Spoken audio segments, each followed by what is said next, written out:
প্রতিদিন রাতে ঘুমানোর আগে 6টি আমল করে ঘুমাবেন, আপনি ঘুম থেকে উঠেই ফলাফল দেখবেন ইনশাআল্লাহ। ঘুম থেকে উঠে আল্লাহর কসম করে বলে আপনি ফলাফল দেখবেন।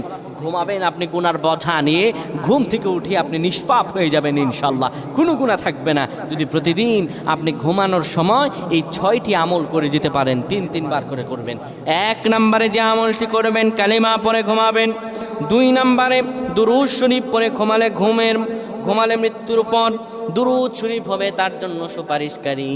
দুরূদ শরীফ পড়ে ঘুমাবেন, দুরূদ শরীফ পড়বেন। 3 নম্বরে ঘুমের দোয়া পড়বেন। ঘুমের দোয়া পড়ে যদি ঘুমাতে পারেন, সারা রাত ইবাদত করার সওয়াব আল্লাহ আমলনামায় দিয়ে দিবেন। 4 নম্বরে আয়াতুল কুরসি পড়ে ঘুমাবেন। আয়াতুল কুরসি পড়ে কেউ যদি ঘুমায়, ফেরেশতারা তাকে সারা রাত পাহারা দেয়। ফেরেশতারা তাকে সারা রাত পাহারা দেয়। আয়াতুল কুরসি পড়ে ঘুমাবেন।